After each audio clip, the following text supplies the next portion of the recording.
Mga kabayan, alam nyo ba na umuugo ngayon ang balita sa social media na posibleng hindi na umabot ng 60 days ay mapalaya na si dating Pangulong Duterte mula sa kamay ng International Criminal Court o ICC. Ito ang komento at nakikitang posibleng mangyari ng ilang mga legal expert pati na rin ang legal team ng dating Pangulo. Sa katatapos lang kasi na confirmation of charges ni FPRRD nitong nakaraang mga araw, hinangaan hindi lang ng mga magagaling na abogado sa Pilipinas, kundi maging sa buong mundo ang ipinakitang galing ng lead counsel ni Duterte na si Attorney Nicholas Kaufman.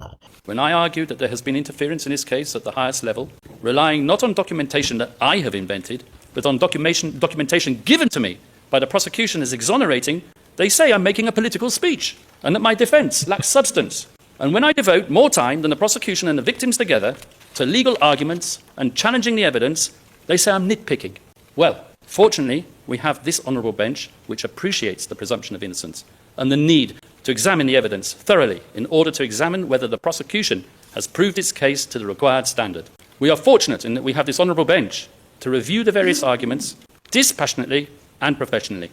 Ayon sa isang abogado na si Attorney Neil Abayon, tila napabilib at nakontradik ni Kaufman ang mga judges ng ICC dahil sa bigat ng kanyang mga argumento. Ibig sabihin, nagawang idepensa ni Kaufman ang lahat ng hearsay na ebidensya laban kay FPRRD kaya malaki ang posibilidad na maipanalo ang kaso ng dating Pangulo at mapauwi na ito sa bansa kapag lumabas na ang hatol o desisyon ng ICC.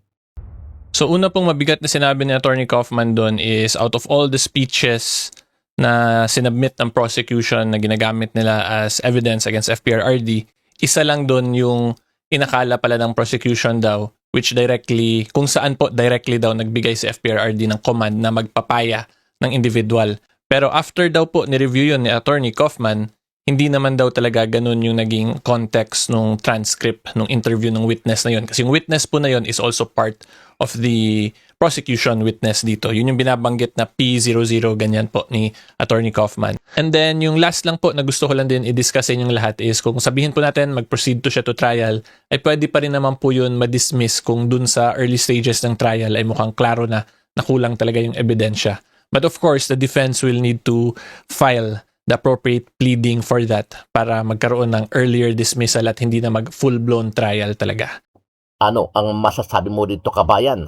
Sama-sama nating panoorin ang buong video at pakicomment nyo po ang inyong mga reaksyon at sariling opinyon. And then kung napansin din po ninyo, itong mga subsequent statements ni Attorney Kaufman, wala na talaga to siya masyadong legal significance if you ask me. It is more on parang political speech na pupunta dun sa political speech. And that is because he is directly attacking also dun sa lawyer nung kabila, si Attorney Butuyan, according to Attorney Kaufman, na mukhang political statements din yung sinasabi. Like yung una daw, because of the popularity ng FPRRD, he created 1 million clones sa Philippines din. And then yung counter Attorney Kaufman then, that is an insult daw to the democracy of the Filipino country or of the Filipino people. So, yan. Ang point ko lang po, that is also a political speech kasi wala naman ng bearing yun sa crimes against humanity. It does not directly correlate to it. And then, pangalawa, yung kinlarify ni Attorney Kaufman is yung sinabi daw ni Attorney Butuyan sa statement niya na pag mapayagan daw makawala or ma-release from detention si FPRRD, hindi po makawala talaga yung proper term, ma-release from detention, ay it would now appear na FPRRD is the conqueror of the ICC. So that is again a political statement kasi wala na pong bearing yun as to whether or not he should be released on interim release. Kasi di ba may specific grounds naman po yung interim release like what we have discussed already multiple times in past videos. So yan, kaya kina-counter din po ni Attorney Kaufman ng political statements kasi it would appear now na si Attorney Butuyan is appealing to the emotions or massaging the ego of the judges. So, kina-counter lang po ni Attorney Kaufman. So, dyan mo makikita ngayon, political statements being countered with political statements also. Hindi na siya directly correlating to legal arguments talaga. Okay, so anyway po, tuloy tayo. Philippines, the situation is not much better. When I argued that there has been interference in his case at the highest level, relying not on documentation that I have invented, but on documentation given to me by the prosecution as exonerating, they say I'm making a political speech and that my defence lacks substance. And when I devote more time than the prosecution and the victims together to legal arguments and challenging the evidence, they say I'm nitpicking. Well, fortunately, we have this honourable bench which appreciates the presumption of innocence and the need to examine the evidence thoroughly in order to examine whether the prosecution has proved its case to the required standard. We are fortunate in that we have this honourable bench to review the various arguments dispassionately and professionally. And we know that this honourable bench, despite our struggling with the various redactions that have considerably reduced our ability to make comprehensive submissions in open session, we know that this bench will assess our arguments faithfully. We have provided a comprehensive analysis of both the law and the charged incidents. We have attacked every single count in open session while doing our very best to respect the restrictions imposed upon us and applied by the prosecution to its charging document and pre-confirmation brief. And these redactions have not just been a few here and there, they have been so sweeping that virtually nothing intelligible remains of the 49 incidents that we have been talking about for the public to read and to understand. Let me just screen you an example from the public record, from the public version of the pre-confirmation brief, so that the whole world can appreciate it. And the same goes for the redactions applied to the identities and roles of the various criminal cooperating participants. While I found this unfair and contrary to the spirit of transparency, which is meant to govern the conduct of the proceedings at this institution, I approached my counterpart in the prosecution and complained that the nature of his redactions would mean that most of my meaningful submissions, namely the attack on the evidence substantiating the 78 deaths, would require me to go into closed session. Don't worry, I was told by the learned prosecutor. We're going to release a lesser redacted version of our charging document and confirmation brief. Wonderful, I said to myself. But what in due course did we get? A document which merely released the names of the 8 so-called co-perpetrators and which caused a storm in the Philippines. It even caused the Secretary of the Interior to state that his department had begun tracing the whereabouts of these so-called co-perpetrators. And in its lesser redacted version of the document containing the charges and pre-confirmation brief, the prosecution also released the names of certain high-profile victims which it had selected, thereby enabling it, and it alone, to talk freely in open session about certain incidents that it felt crucial to its case. Comment tayo guys. Maganda yung discussion doon ni Attorney Kaufman. Ngayon ko nga lang po na-realize yun na may ganun palang situation yung defense versus prosecution. So basically po yung explain ni Attorney Kaufman dun is yung situation ng defense na medyo unfair daw compared to the prosecution kasi yung prosecution daw po yung nakapili kung ano yung mga information na pwede nila i-redact. So when you say redact, tanggalin, magiging confidential information yun basically. So ang defense will only rely on evidence submitted by the prosecution kung saan nakaprovide na po specifically yung mga redacted names and information. So dun lang magre-rely yung defense. And ang nangyari daw according to Attorney Kaufman because of that ay minsan hindi na nila fully na-explain in open session yung defense sila.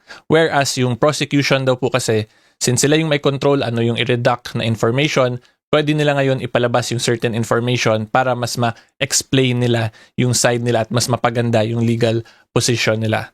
Okay, and yung next question na lang po dyan ay bawal ba yon yung ginagawa ng prosecution? Okay, at ang sagot po dyan is hindi naman bawal yon because that is allowed by the rules of procedure ng ICC. Kaya po nila nagagawa yan. Yung nangyayari lang, unfair nga lang dun sa defense kasi mas nakokontrol ng prosecution yung narrative. Kaya dito, finally explain po yun ni Attorney Kaufman para at least makita ng judges, yung 3 judges po na to na naka-flash, yung situation kaya minsan baka nakulangan daw si Attorney Kaufman, kung bakit nakulangan daw minsan si Attorney Kaufman na explanation. And because of that, sana daw yung judges na to will decide fully based on everything that he has discussed as the part of the defense and of course yung appreciation ng judges sa evidence. In relation to that notion nga na minsan hindi na niya ma-fully ma-explain because of all the reductions.